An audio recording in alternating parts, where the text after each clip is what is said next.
Maud sur mer. Une nouvelle de Pierrick Blin, de son recueil Le crépuscule des cendres. C'est si doux de se contenter d'effleurer une rencontre, ça reste beau pour toujours. 23 novembre 2017. C'est votre phrase mal fichue, mais si touchante, qui m'a décidé. Oui, votre adorable, ça doit faire vachement pas de bien. À primer sur le reste. C'est troublant que cette petite phrase bancale ait pu s'imposer comme ça, d'un coup, sans laisser la moindre chance à de pourtant si superbes images et si merveilleux tremblements depuis 14 jours. Donc oui, c'est « Chère petite Maud », cette phrase mal fagotée qui m'a décidé à vous écrire cette lettre surprenante qui, peut-être, fera que vous vous souviendrez un peu de moi. Le soir de mon arrivée, le 9 novembre, j'ai d'emblée retrouvé, comme nulle part ailleurs, le long de la côte d'Émeraude, cette odeur subtile et envoûtante de sable mouillé. C'est fou ce que, depuis l'aube pourpre, la plage de l'Écluse à Dinard draine derrière elle des effluves qui vous décollent du monde et de son vacarme. C'est pour cela que je suis venu ici une dernière fois, pour m'éloigner de toute chose, m'éloigner des paroles et de ceux qui les disent. Et enfin, pour oublier ces femmes petitement aimées, puis trahies un jour pour échapper à la glu des regrets. Comme chaque fois depuis près de 10 ans, cette odeur de sable pétri par la mer m'enveloppe d'une tristesse qui ne m'abîme pas. Non, cette tristesse est comme un châle qui me tient chaud. Je peux la porter pendant des heures, et parfois jusqu'à l'aube, sans que rien ne vacille en moi. C'est une tristesse bienveillante, une tristesse qui me comble d'une joie simple, celle de ne plus rien attendre. Pour cet ultime séjour, j'ai délaissé le luxe empesé du grand hôtel royal et son ennui impeccable. J'ai passé là des heures feutrées et vides à regarder la mer depuis ma chambre, confit dans une indolence dont la fadeur aura fini par me lasser. Cette fois, j'ai voulu la chaleur du simple. Des escaliers fatigués qui craquent, des bruits domestiques modestes et rassurants, et cette odeur de propre un peu trop marquée, comme pour nous prouver maladroitement que nous sommes là dans un établissement sérieux. Après mon départ, d'ici 1 heure ou 2, je sais que ces vapeurs de lavande et d'encaustique de l'hôtel du Parc feront encore quelques pirouettes dans ma mémoire. Finalement, juste après vous et ces délicieuses touches de soleil d'hiver tremblotant parfois sur votre peau de neige, ce sont ces odeurs désuètes et bon marché qui me tiendront chaud jusqu'à mon rendez-vous avec Adèle, à quelques encablures d'ici. Oui, Adèle a subtilement insisté pour que je parte avec elle ce soir. Pour tout vous dire, maintenant que je vous connais un peu, je serais bien resté quelques semaines de plus à me baigner dans vos yeux et me réjouir de votre petit air mutin lorsque vous m'apportiez mon café noir et mes œufs brouillés dans la chambre. Mais bien sûr, je sais que prolonger ces matins bénis ne rimerait à rien. Oui, Maud, rester davantage finirait, sans doute, par mettre de la pluie dans nos vies. C'est si doux de se contenter d'effleurer une rencontre. Ça reste beau pour toujours. Avant de partir, sachez que je vous dois les ultimes frissons de bonheur d'une vie désormais lavée de tout, sans mémoire, sans nul ancrage, sans vibration. C'est un long travail de gommer tant d'années avec tout le fatras qu'il y a dedans, vous savez. Et c'est un autre long travail de s'effacer soi-même, peu à peu. Aussi, dans cette ville frappée d'une lenteur morne et d'un calme obsédant qui me sont familiers, Rien ne laissait prévoir cette bouffée de joie secrète et soudaine. Sur le coup, j'ai pensé que c'était un piège du destin pour m'éloigner d'Adèle. J'ai même eu, je l'avoue, l'absurde envie de changer d'hôtel dès que je vous ai vu. Vous, je me souviens, vous regardiez mon affreuse valise écossaise avec ce petit rire à peine étouffé qui, d'emblée, m'a conquis. J'ai adoré ce que d'autres appelleraient sans doute votre insolence, là où, à votre insu, il y avait simplement le courage d'être libre, vivante, debout. Oui, c'est à cet instant sublime que j'ai voulu quitter cet hôtel. Oui, car à vous boire chaque jour des yeux et me risquer peut-être à vous parler parfois de tout, de rien, et même bêtement de moi, je craignais plus que tout votre probable indifférence. C'est terrible de me dire que cette crainte infâme a failli me priver du miracle d'être encore un peu vivant grâce à vous. Oui, Maud, juste un peu vivant, avant que la magie ne s'estompe. Avant que, un matin, vous me traitiez de vieux dégueulasse, de taré, ou des deux à la fois.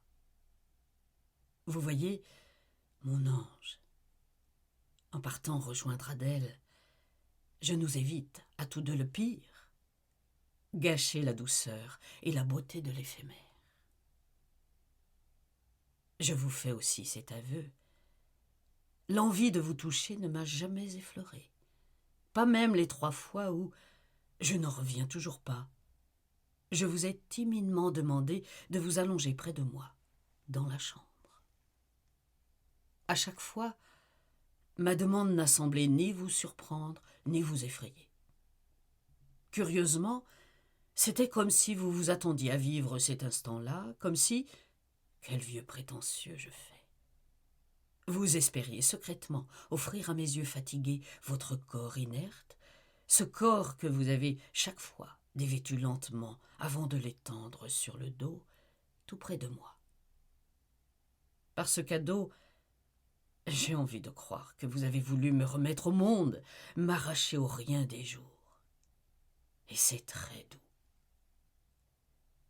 Ces jours-là, j'ai voyagé sans même vous effleurer sur votre corps de neige. Il y avait sur votre territoire offert cette lumière que l'on ne voit qu'en rêve, cette lumière nacrée qui donne envie de rester là des heures, sans bouger, sans abîmer le silence.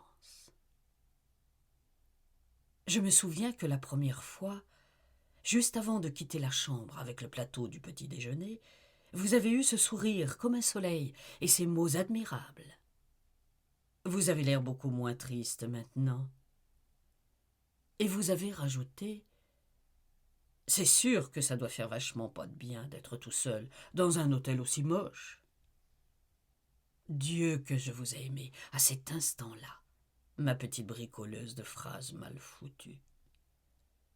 Et comme j'ai ri du dedans, quand vous avez quitté la pièce sans même attendre ma réponse.